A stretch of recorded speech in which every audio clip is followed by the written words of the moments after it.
I think everyone is an environmentalist today. There's no specialist. Everything is goes in the environmental sector today. And I think that ports and airports as well is really focusing a lot on the cleaning up in the environmental emissions, you can say. One of the products is, of course, our AMP, Alternative Maritime Power Supply, or even called cold ironing systems, where we shore connect the vessels. Now, this is the first vessel in the world that's using shore supply. And this vessel is 8,000, I think it's 8,200 boxes, so it's quite big. Quite a lot of effects, of course. And this is just the first test, really, from the Port of LA, which is a front runner in this area. I'm really pleased to be here and listen in to a number of speeches, which have been very good. Appreciate that also. And it's a good, interesting place to mingle, to get your voice heard, and I think you've done a good job as an organizer. Within Siemens we devised, or we came up with 3 megatrends that changed the world and changed the lives of everybody on the planet. And one of these megatrends is called climate change. And we made a portfolio of new products and new services that come up with solutions for climate change. And one of the solutions is the EcoRTG. That is a new hybrid drive system based on traction drive technology. The same technology we use in hybrid buses, hybrid boats, hybrid ships, hybrid diesel engine propulsion. And besides that, we have also another product you can see on the other side. Okay, so can you tell me a bit about the onshore power product then? All right, so we are here also about the climate change and the onshore power supplies as one subject which helps on the reduction of emissions in the port side. And what's been the response to the onshore power system? Yeah, it has been quite great. A lot of interest from different ports. A lot of ports has visited here, and I think there's a lot of projects coming up in the next few years. Okay, so we are from the company Fahle, and the products we are showing is we have a solution for reduction of fuel consumption for RTGs. So you could use an RTG within an aisle completely with 100% electricity. You don't need the diesel engine anymore. The main contact we had here were the port authorities.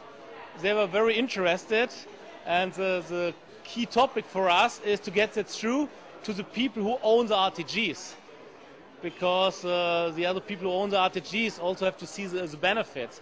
But it will pay off within 1 year time. If they save 200 liters of diesel per year, and compared to the investment for this system, again, this will be a clever idea to use that.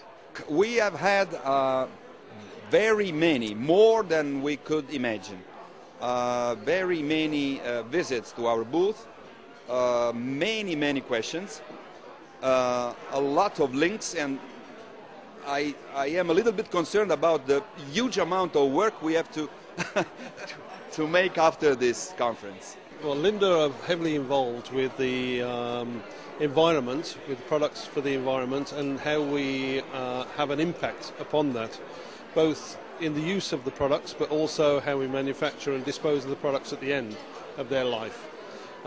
Basically, the useful life of a machine is somewhere around 15-20 years, and so obviously it's going to have a high impact on there if we're using fossil fuels during that period. So the utilisation of fuels, the disposal of the fuel through the exhaust systems is obviously something that we're very interested in looking at, and how we can control the emissions of that, both within the engine manufacturers. They obviously allow that, but also from our point of view, how we utilise the power from the machine, how often we utilise the power and how much.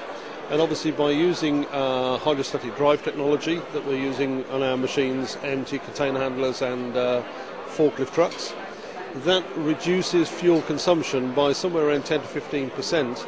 But also, obviously, that has an impact on the environment, that we're reducing the exhaust emissions by a similar amount, and also, obviously, the usage of less engine wear, etc., has a lower impact on the oils that are used within the engine, but also the oils that are used in the hydraulic systems, so the replenishment of those over the life of the vehicle is less.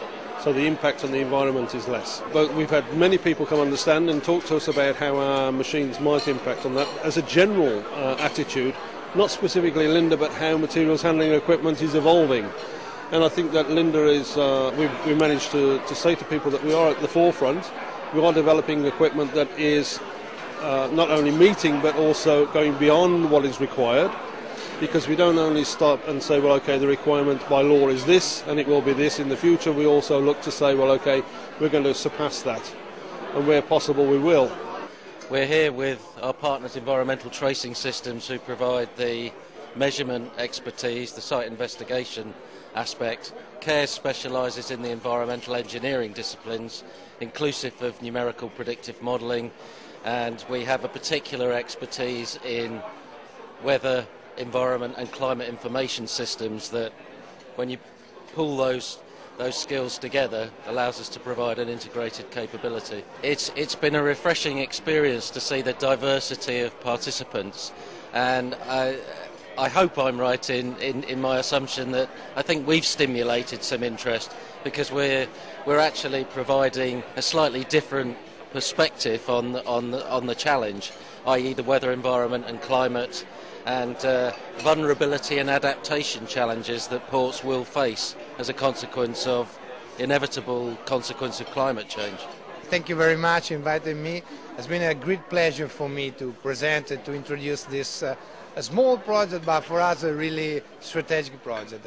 About the feedback, absolutely enthusiastic. People recognize that it is a small step forward, a big objective to develop these kind of soft values inside also a port. And I think that a very good thing, they understood that is a private operator trying to make in something instead of public bodies. And this, I think, that could be a good experience that we can share with other terminal operators, start making something great. So very good, positive feedback. Excellent. And can you tell me a little bit about the conference? Have you been meeting many people? Yeah, okay. First of all, it's my first time, I have to be frankly, that I'm here in a GreenPort, and for me it's absolutely interesting. The great thing is that now people is trying to sharing best practice and real action and solution. So it's a very multinational approach. So we are in Italy, but it seems to be maybe in another ports, and this is good because it means that matters can be solved using different practices. So there is not a perfect solution, maybe there are very good practice, and the help that you are giving to us in order to have this information, to take contact, to open a relationship, I think that one of the best goals you are achieving.